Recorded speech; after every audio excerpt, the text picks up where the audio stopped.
আজকে আমি যে ভিডিওটা শ্যুট করতে যাচ্ছি সেটা হলো যে পঞ্জির কাছে একটা ভিডিও। পঞ্জির কাছে একটি ব্রাহ্মণ পরিবারের ভিডিও, যেখানে একজন ব্রাহ্মণ মশাই সে ক্যান্সারে আক্রান্ত। সেই ভিডিওটা আজকে আমি আপনাদের সামনে তুলে ধরার জন্য এতটা রাস্তা পাড়ি দিচ্ছি, এবং ভিডিওটি শেষ পর্যন্ত দেখবেন। তার কতটা কষ্টের জীবন সেটাই আর কি আজকের ভিডিওতে দেখাবো। পিঙ্গলেশ্বরের কাছে অবস্থিত এই গরিব পরিবার। অনেক কষ্টের পরে ফাইনালি চলে আসলাম সেই ব্রাহ্মণ পরিবারের কাছে।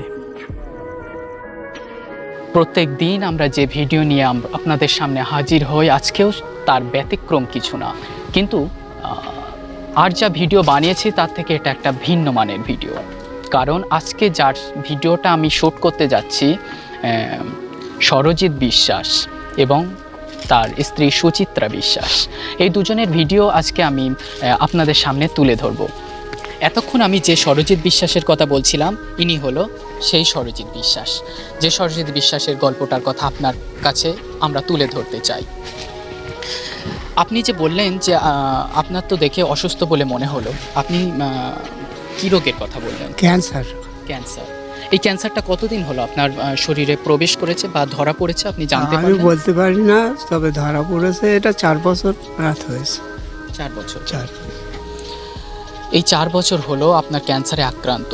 আপনার অবস্থা দেখেও বোঝা যাচ্ছে যে আপনি মানে সেভাবে আপনার সংসার চলে না। আমি দিন দরিদ্র। দিন দরিদ্র। সে দিন দরিদ্র। আমি চাই যে তার মতন দরিদ্র মানুষের পাশে দাঁড়ান আপনারা প্রত্যেকে। আপনাদের জায়গা থেকে যদি একটু একটু করে সাহায্য তার দিকে হাত বাড়িয়ে দেন, সেই ছোট ছোট সাহায্যগুলো একদিন বিশাল একটা আকার ধারণ কর। শরীরের থেকে আপনি বললেন যে আমার যদি একটু ভর হতো তবে আপনি সেটাতে খুশি হতেন। আমার মাথায় কোনো ঠাঁই নেই। বর্ষা হলে বর্ষায় থাকতে পারি না, বৃষ্টি হয় খুব, গায়ে পড়ে, এই পরিস্থিতিতে আছি।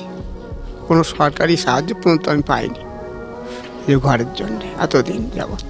বয়স হয়েছে আমার এখন 64-65 বছর বয়স, এই পর্যন্ত কোনো সরকারি ঘরে কোনো এলাকা পাইনি।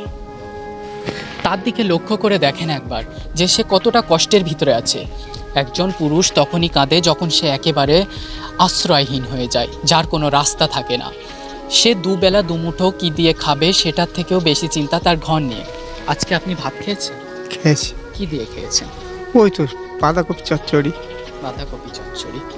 আপনার যে এই যে একটা কঠিন রোগ হয়েছে, এই রোগের ওষুধপালাও সেই রকম দামি দামি ওষুধ। তো আপনার চিকিৎসা হচ্ছে কোথায়? আপনি যাচ্ছেন কোথায়? আমার চিকিৎসা হচ্ছে আজিকর। হ্যাঁ, আপনার স্বাস্থ্যসাথী কার্ডের মাধ্যমে হচ্ছে, তাহলেও ওষুধপত্র কিনতে হয়, এসে দেয়, আমার পয়সা করি তা তো কিনি। এই আপনার পরিবারে কতজন সদস্য বললেন? 6 জন থাকি আমি। 6 জন। পুরোটাই আপনার উপরে নির্ভর করে? নির্ভর করতো। এখন মেয়ে আবার ওর ছেলে মেয়ে বাঁচানোর জন্য ও আবার একটা কাজ করছে কোনোরকম ওদের। একজন পিতা কতটা অসহায় হলে এমন একটা পরিস্থিতিতে পড়ে যায়। সে বলছে যে তার উপরে নির্ভর করতো তার ছেলে মেয়েরা।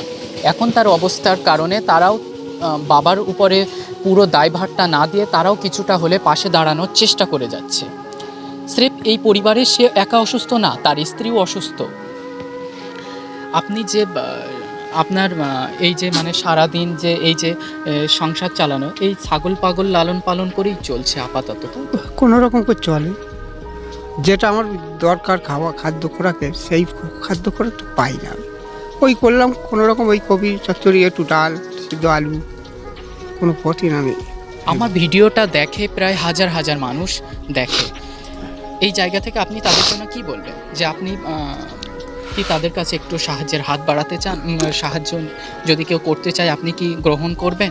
নিশ্চয়ই করব, না করে কোথায় যাব? ও তো বাঁচতে হবে, আর যারা আছে তাদেরও বাঁচাতে হবে। সে তার আগে কখনোই কারো কাছে সাহায্যের জন্য হাত বাড়ায়নি। হাত বাড়িয়েছে কখন? যখন সে একেবারে অসুস্থ হয়ে গেছে। যখন সে সুস্থ ছিল তখন কিন্তু সে দিন আনা দিন খেত, লোকের জমিতে কাজ করত এবং সেই পয়সা দিয়ে তার সংসার চলতো। কিন্তু এখন সে সাহায্যের হাত বাড়িয়েছে। আপনারা আপনার জায়গা থেকে এমন অসহায় মানুষের যদি পাশে না দাঁড়ান, তবে এর জন্য আপনাকে হিসাব দিতে হবে। আসলে তারা কতটা কষ্টের ভিতর দিয়ে যাচ্ছে সেটা যদি আপনারা না দেখেন কখনো কল্পনাও করতে পারবেন না যে আসলে এমন অবস্থাতেও মানুষ বাঁচার লড়াই করতে পারে। সরজিৎ বিশ্বাস সে ক্যান্সারে আক্রান্ত এবং তার সংসার চলে তার উপরেই নির্ভর করে, তার 5 জনের পরিবার। সে ক্যান্সারে আক্রান্ত হয়েও আমি রাস্তা দিয়ে যাওয়ার সময় দেখলাম যে সে এখনও লড়াই করে যাচ্ছে বাঁচার জন্য। আপনার জায়গা থেকে আপনিই বলেন যে সে তার জায়গা থেকে যেমন সে বাঁচার জন্য লড়াই করে যাচ্ছে, একদিকে তার বাঁচতে হবে, অন্যদিকে তার পরিবারের একটা ভালো ভবিষ্যৎ আছে। তার যতটুকু সম্পত্তি ছিল ততটুকু সব শেষ। এখন সে ধরতে গেলে রাস্তার ভিখারি বললেও চলে, কারণ তার এমন একটা মর্মান্তিক, এমন একটা কঠিন রোগে সে আক্রান্ত যে রোগ টাকাকেও পুরো ধূলিসাৎ করে দেয়। তারপরেও সে বাঁচার জন্য লড়ে যাচ্ছে। এটা হলো তার স্ত্রী সুচিত্রা বিশ্বাস। সেও 4 বার অপারেশন হওয়া একজন পেশেন্ট। সে তার নিজের শরীর নিয়ে নিজেই ঠিক করে করতে পারে না, আবার তার উপরে তার স্বামীর এই অসুস্থতা, তার দেখভাল করতে হয় তাকেই। তার আশ্রয় বলতে এই ছোট্ট কুড়ে ঘরটুকুই তার আশ্রয়, এর থেকে বেশি কিছু নেই। যেটা আপনারা ক্যামেরায় দেখতে পাচ্ছেন এর থেকে লুকানোর কিছু নেই, সবই প্রকাশ করেছি আমি এই ভিডিওতে। আপনার মূল্যবান সময় দিয়ে আমার এই ভিডিওটি শেষ পর্যন্ত দেখার জন্য আপনাকে অসংখ্য ধন্যবাদ।